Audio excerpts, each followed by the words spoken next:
Well, hello everyone, it's Ben Hardy here, and in today's video we have to talk about how Carmax could potentially be setting themselves up to purchase Carvana.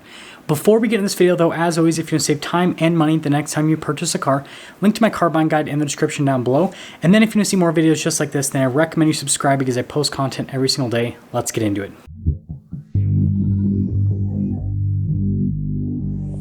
So I just made a video talking about how Carmax is struggling just like every other used car retailer, right? Used car wholesale values have declined by a massive amount, and the retail values have declined too, but not enough. And so consumers just aren't interested in purchasing a used car right now when they see that, well, the car values need to go down even more for the market to make sense. And so obviously, Carmax focusing on selling used cars is hurting. They're making less money and they're selling fewer cars. And then their latest earnings call, they basically said that that's okay, because they said that they're just not going to lower their prices despite the fact that the market's declining, because they are okay with selling fewer and fewer cars as long as they, keep the per car profit pretty strong. And to kind of, mitigate losses that would happen because of this, they're cutting costs a massive amount. They're not buying cars like they were before. They are no longer hiring people, and they're just doing everything they can to cut costs. And this is actually shown in their financial statement, because they went from losing money over the course of a couple of quarters last year to having a cash position of over $500 million last quarter. And don't be shocked if that cash position is even higher after, we see the earnings within this quarter, right? Those earnings will pop up in February. And I think this cash position is very important because I've got the stats right here. If we look at what Carvana is currently worth, their market capitalization is $838 million. Stock price per share is $4.4 as of me filming this today. And the reason that this has happened is because over the course of the year, Carvana's stock has declined by over 97%.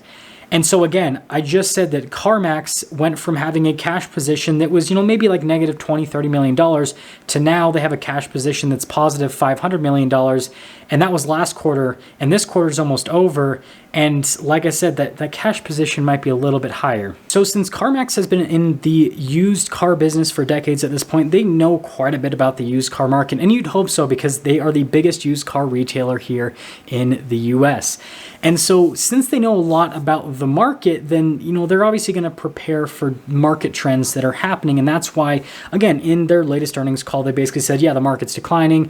Even though we're not going to lower our prices, we understand our competitors are going to lower their prices, and our competitors are going to struggle because they're not in as good of a position as Carmax is. And that's true, right? Carvana, for example, is in a horrible position compared to Carmax. Like, they're just hemorrhaging money every single day, whereas Carmax, they're able to not only keep the lights on, but they're able to, again, build up some level of cash reserve. And this leads me into my tinfoil hat conspiracy. Now, I would put the tinfoil hat on, but the wife threw it away because she thought that it was kind of stupid, which I understand. But here's the deal. I don't think that Carmax is waiting for Carvana to, lower the prices in their cars and liquidate their inventory so that they can buy some cheap used cars. I think that Carmax is actually planning on completely buying out Carvana. So again, you have to remember, Carmax is currently building up a massive cash reserve, and everyone's thinking that they're going to use that cash reserve to just buy up a bunch of cheap used cars when the market bottoms out. And this is even what I said in my video talking about Carmax's current situation. And you know what? That could potentially be what happens, right? But at the same time, with how low Carvana's valuation is, especially compared to the peak, I mean, it was a company that went from being worth literally tens of billions of dollars to now being worth less than $1 billion. And so why would, a huge used car retailer like Carmax pass up what could potentially be like the deal of the century in the used car world? So this cash reserve could in fact be used to purchase Carvana. And if you don't know, Carvana also happens to own ADESA. And so this would give Carmax obviously access to Carvana's inventory. So they would just literally balloon their inventory levels overnight.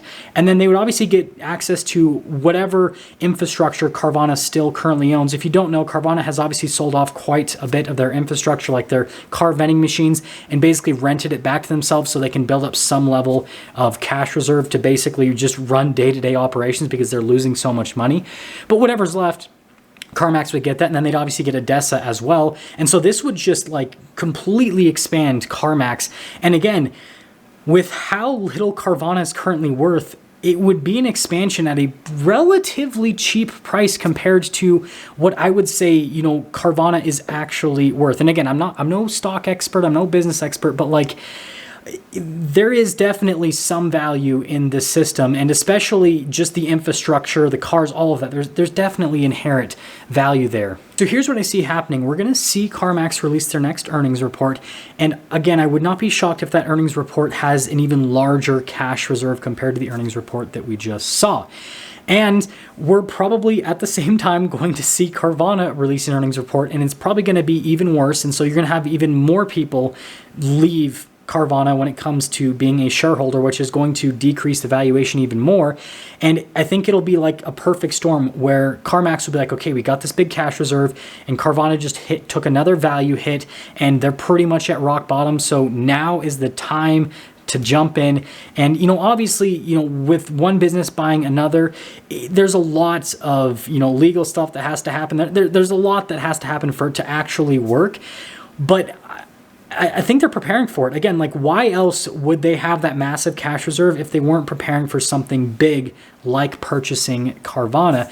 And in terms of, you know, what this would do to the industry, I think that it wouldn't change things as much as people think. Obviously, it would expand Carmax and it would make them even bigger, but Carmax is already the biggest player.